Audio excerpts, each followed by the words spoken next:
The anime begins with the white flower being filled with blood and the heads of the dead people hanging on the castle. A samurai lays his sword on a prisoner's neck and tries to cut it with his full power, but as he tries again and again, the sword has no effect on the prisoner's body.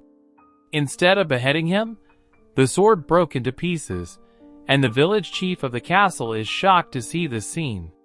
The prisoner then takes a long breath and reveals himself to be a shinobi named Gabimaru, who was sentenced to death for killing countless people. Later, a girl named Sagiri arrives at the castle to investigate the situation. She reveals that Gabimaru was born in a shinobi village named Iwagakure, where he only studied assassin techniques since he was a child and gained a superhuman body after completing a death-defying training. She then asks Gabimaru if he can use ninjutsu, but Gabimaru denies it, stating that he has nothing to show anyone. Since the sword has no effect on his body, the village chief decides to burn him down. They then tied him with a large stick and put a fire around him. As the flame begins to cover his body, it has no effect on him, and his body remains unscathed. Seeing this, she tells Gabimaru that she wants to know about his backstory, and when asked why, she reveals that she was assigned to know about his life. Hearing this, Gabimaru reveals that he was born in a shinobi village where his parents were killed by the village chief. Since he was a child when this happened, he holds no grudge against the village chief. After that, he became a powerful shinobi who killed people when ordered by his superiors. But as he tried to leave the village, he was caught by his comrades, who were assigned by the village chief, due to the rule that no one can leave the village. The next day, the village chief tries another method of execution, tying the ropes between the person's legs and pulling them by bulls until the person's body turns to pieces. As they try to do the same with Gabimaru, he suddenly increases his power and stops the bulls with his legs. Sagiri, who was seeing all this, asked him that since he wants to be killed, then why is he resisting? But Gabimaru did not say anything. She then asked why he left the village in the first place. Despite resisting, he reveals that the reason behind this is nothing interesting. He was considered the best in Iwagakure village, and the village chief recognized his strength by asking him to marry his daughter. But his daughter was a total idiot. Instead of helping him with assassination, she turned his life upside down. Gabimaru recalls a memory of his wife, that she always tells him to remove his shoes before coming inside and tells him to say thanks for the meal and express gratitude for the lives they have received. He then revealed that he was totally bewildered and got fed up with her. Since he does not want to lose his shinobi status, he asked the village chief to allow him to leave his daughter. The village chief accepted his proposal, but asked him to do the job for him first. As he heads to the location of the job, he finds himself trapped in a place that was set up by his comrades and the village chief. Since no shinobi is allowed to leave the village and defy the village chief, he gave up. Later, a man tells Sagiri that she should stay away from Gabimaru since she is a woman. When asked why, the man tells her that Gabimaru is known for his killing intent, and people call him the Hollow, who once killed 20 people who tried to arrest him. He further tells her that some people say that he devoured the elixir of life, the medicine of immortality that comes from Shinsenko. Hearing this, Sagiri asks him about it, but Gabimaru reveals nothing. Instead, he states that he will allow himself to be killed in tomorrow's execution. As the next day arrives, they boil him with a large quantity of oil and set him on fire at a temperature of over 370 degrees. However, it has no effect on him as he resists and keeps up on living. Seeing this, the village chief gets frustrated and orders his soldiers to take him to the underground. As they reach the execution room, he asked where they were taking him, but to his shock, he saw Sagiri sitting inside the room. The village chief reveals that Sagiri is not just a normal inspector, but a powerful sword tester sent here from Edo. Her true name is Yamada Asimon Sagiri. It is then revealed that Yamada Asimon is the trade name of the Yamada clan Ronin, who have served as sword testers and executioners for generations. Also, they are master swordsmen, capable of testing swords and beheading criminals with a single blow. Seeing her killing intent, Gabimaru gets horrified and thinks that she might kill him for real, since she is an Asimon. Just as she tries to do so, he breaks his handcuffs and tries to avoid her attack, but she lands a scratch on her neck. She then tries to kill him with her sword, but every time she gets near, he evades her attack. Seeing this, Sagiri reveals that her sword has the power to reveal the true motives of people when they are dying. Some beg for mercy, but others lie to themselves and claim to have accepted death. She then reveals that he lied to her about not having someone important in his life, and that the real reason behind his motivation to live is his wife, whom he loves more than anything. Hearing this, he stole one of the soldier's swords and began to attack her.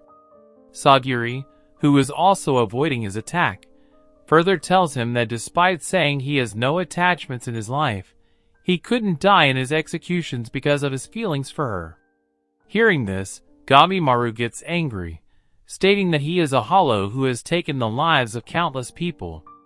Suddenly, he remembers a memory of him sitting next to his wife, who is treating his wounds.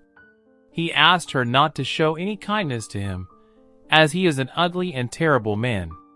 Hearing this, she hugs him and tells him that he is a very kind person, since he was the only one who wasn't repulsed by her face. She also tells him that in a Wagakure village, men are soldiers and women bear children, and so they are not allowed to live like normal people. She further tells him that her father burned her face, so she gives up on trying to live like an ordinary woman, but the hearts of the people don't die so easily. After saying this, she kissed him and told him that someone like you can never be hollow. Remembering her words, he increases his attacks on Sagiri and yells at her that a hollow like him can never become a human. It is then revealed that Gabimaru wanted to quit his shinobi life so he could live a peaceful life with his wife, but the village chief didn't give him permission and took his wife from him. Suddenly, Sagiri takes out a scroll, revealing it as an official pardon. She informs him that the official pardon not only dismisses all of his charges, but also gives him the protection of the shogun, and with this, neither the magistrate's office nor the village's shinobi can harm him. When asked what this is all about, she tells him that in order to be free again, he has to do a job for them, which is to go to the underworld. Shocked at this revelation, Gabimaru asked her about the underworld, to which she revealed that there is a land called Shinsenkyo, brimming with fertility and joy, where there is no pain. Since ancient times, they have called this land by many names, including paradise, the other side, and heaven. Since no one was able to find this land since ancient times, it was believed to be a fairy tale, but recently, a group of people found it near the Ryukyu Kingdom. As the legend says, the immortality-granting elixir of life can be found on this island. Even a shogun sent a party to investigate this land, but everyone got killed and turned into flowers. Shocked at this revelation, Gabimaru tells her that this is not true but a fairy tale story, to which she tells him that the shogun ordered her to arrange a party of the most dangerous killers who are sentenced to death, and the ones who get back the elixir of life from that land will get their lives back. She further tells him that his wife is still alive and is being kept in a Wagakure village, still waiting for his husband to return. She then asks him if he is willing to take this job and get back to her wife, but before he can say anything, the village chief gets frustrated and asks his men to kill both of them. Just as they were about to attack them, Gabimaru tells her that since she wanted to see his ninjutsu, he will show it to her now. He then activates his ninjutsu, turning his body into fire and killing all the men except the village chief. He then tells her that no matter whether he has to face any criminals or mysterious islands, he will find the elixir of life and get his life back. And during a convicting ceremony, Sagiri's father beheaded a criminal with his sword so fast that even after killing him, he didn't realize that he had been killed. From that day on, Sagiri wanted to become like her father and wanted to duplicate the stroke that her father made. She tried it on so many criminals, and was even praised by the village's higher officials, but she failed to do it like her father. Her father tells her that the reason behind her lack of power in swordsmanship is that she feels fear and doubt when going for the kill, and this causes the condemned to die a painful death. After taking advice from her father, she tried it again, but ended up in the same position. She looks at her blade and sees the head of the man who she recently killed, realizing that her blade was heavy with fear, and she wonders what she should do to overcome it. At present, condemned criminals are brought to the shogun's office, and some of them include serial killers who have killed almost 30 people. We are introduced to the current shogun of the country, Tokugawa Gawana, who is the 11th shogun of the country. One of the representatives of the shogun tells them that they will travel to Shinsenkyo Island and return with the immortality-granting elixir of life, and whoever completes this task will receive an official pardon in the form of a certificate. Hearing this, one of the criminals named Monogoro, who killed children and women for the sake of his pleasure, says that with this, he will go on a killing spree again, but Sagiri wonders if she can kill a truly evil person who's better off dead without doubt or hesitation. Gabimaru, who was bored with all this, wanted to meet the shogun in person, but Sagiri rejected his request. Suddenly, a girl from the condemned criminals says that she is the biggest fan of Gabimaru's work, but gets disappointed after seeing his tiny body and wretched look. Hearing this, Sagiri thinks about their first meeting when she thought that Gabimaru was an evil man, but looking at his current state, she wonders if he is an evil man like others or more than the rumors claim. After that, they asked the criminals to remove their masks and showed them the living body of a man, who was the only one of the 60 people who went to that island and returned alive. They tell them that when he returned, he had lumps all over his body, which began to bloom the next day. Since the criminals were never told about this, and were only asked to bring the elixir of life, they threatened to leave this expedition, even stating that they didn't know the exact location of the elixir of life, so it might not be there since no one saw it. One of the criminals, who thinks this is a creepy thing, tries to run away, saying that he'd better die on this land than go to hell, but quickly gets beheaded by Yamada Asemon. The shogun representatives then reveal that all of them will be assigned monitors, and since they have already been condemned to death, they will be beheaded on the spot if they try to run away from that island. All of the members of the Yamada clan will travel with them, and if a monitor dies, whether by accident or homicide, they will be beheaded. Also, if the monitor is not with them, they won't be allowed on the return boat. Suddenly, the representative tells them that the capacity of the ships and the number of assignment available are limited, so, in order to get on that island, they should reduce their numbers. Hearing this, some of them wonder what he is talking about, but the others start killing each other, saying that if they don't act quickly, they will be killed. As the killing continues, Gabimaru stays on the ground while the shogun enjoys the show, saying that he always wanted to see the death match with his own eyes. Hearing this, one of the representatives wonders what this killing is about, since their hands are tied and they can't fight properly, and most importantly, they will be useless after this fight. Suddenly, the shogun asks for the identity of the one who has red seals.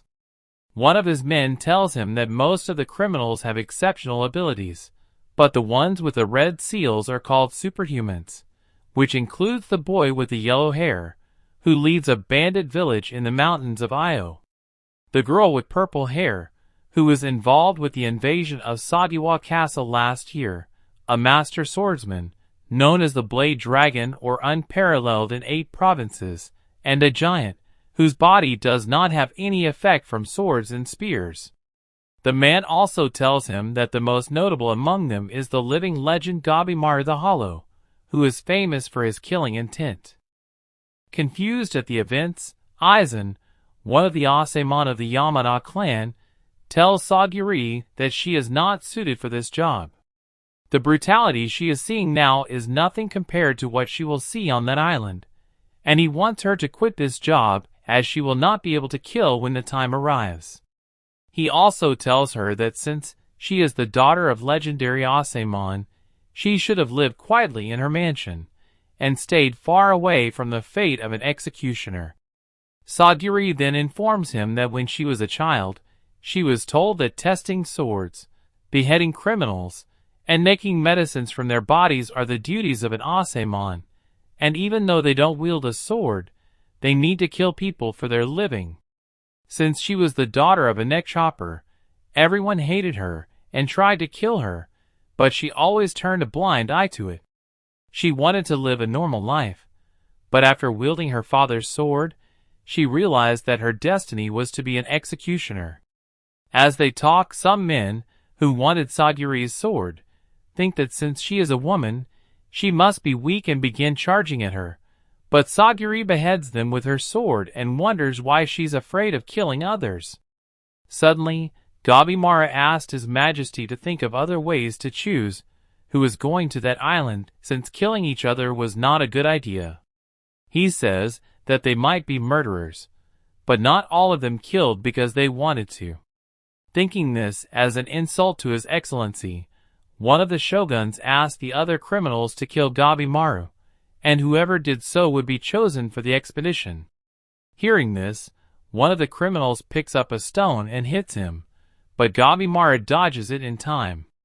He then tells them that he does not want to kill others, but also wants to live, and for that reason, he will kill anyone who tries to kill him. Suddenly, he chops the neck of the man with his bare hands and starts going rampage. The others tried to kill him, but he dodged their attacks, killing them one by one. As he bursts out of the camp area and near the sea, the others also follow him, but he pierces their chests with his hands. As everyone realizes that he is a monster, Gabimaru tells them that he just wants to live, and for that, he will kill anyone. Seeing his brutal methods of killing, Sagiri realizes that what she needs isn't the strength to kill, but to resolve the fear that lives inside her. With determination, she tells Aizen that if the time arrives, she will kill Gabimaru. After that, the shogun's men announce the expedition participants, which include Aza the Bandit King, Tamiya the Sword Dragon, Kain the Hunter of 100, Sanka of Narugai, Harubo the Killer Prayer, Gabimaru the Hollow, Akagino the Cannibal Courtesan, Yuzuriha the Kunoichi, Moro the Apostate, and Rokuroda the Giant of Bison. The man announces that all 10 participants will travel to the Paradise Island and will be accompanied by an Asemon executioner of the Yamada clan. They will also board a ship to travel to the uncharted island in the southern sea and find the immortality-granting elixir of life.